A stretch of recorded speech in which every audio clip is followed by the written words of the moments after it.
But one thing we have to talk about here is, should scoring 2 points from outside the 45 from play, should that give you 2 points in football? Because we saw David Clifford doing it. We saw Jack McCarron with some incredible scores from distance.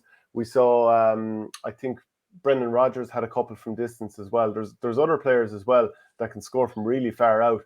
And with all this talk about, packed defences, and it's like, you see Oran Lynch and the other 14 outfield players for Derry just camped in opposition halves. Rather than saying you need to keep 3 players in the opposition half of the field, both teams, to open it up, maybe something a bit more organic, like anything from outside the 45 scored basically results in 2 points. So teams will be more likely to press out. So basically you're saying the objective is if you can score from outside the 45 and it's worth 2, which is obviously, only 1 less than a goal, that teams will start pulling out and making sure that you're not going to shoot from outside the 45. Because remember, that was Donegal's tactic in 12 or 14 when they beat Dublin.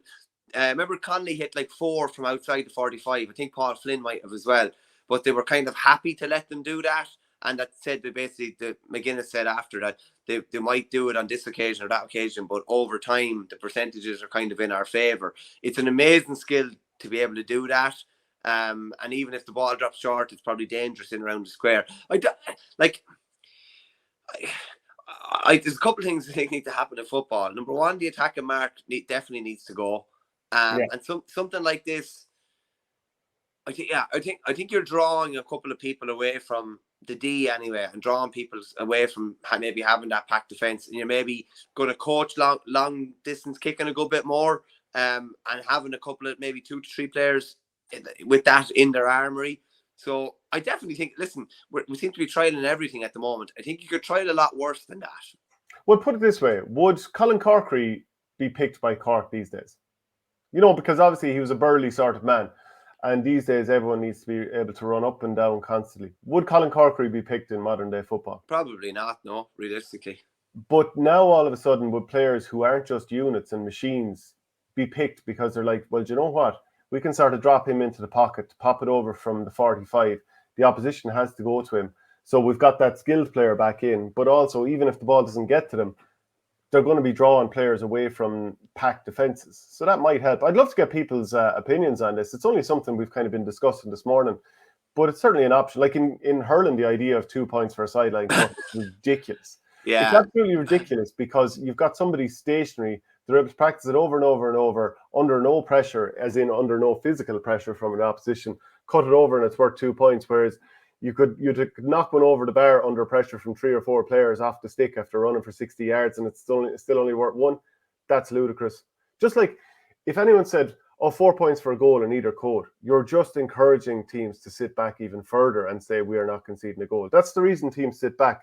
So you're going to make it even more worthwhile to sit back. It's just I think that, what was probably people enjoyed a lot about the 2 games yesterday, the minor and under 20 hurling, was, I don't know, there was a bit of an innocence to it almost. There was massive scores racked up. There was 5 goals in the Offaly game. There were 6 goals in the minor game.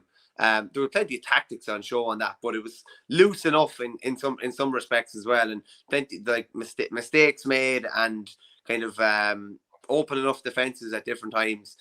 Sometimes when it gets to senior level, then it's a bit too structured, and maybe it's obviously because it's so serious. That's why teams are doing everything and anything to make sure they're not cut open. There was a good comment in here about pitch invasions actually as well. Just 1 second here now and I'll get it. Someone was basically saying that, what did they think of the pitch invasions? Yeah, PWAT 9474 just says, lads, any thoughts on pitch invasion after minor? No problem with Clare fans. But why was all the Offaly fans on pitch? Anytime Clare win, Offaly just invade field. Also watched Stuart closing gates. Yeah, it was funny enough.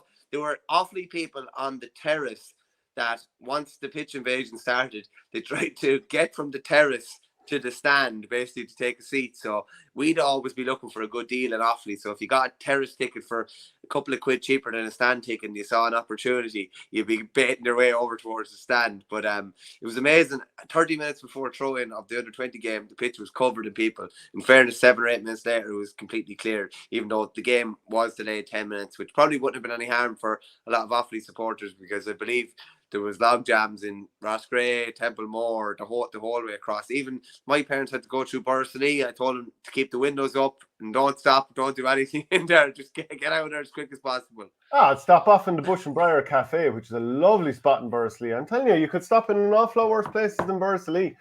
Ross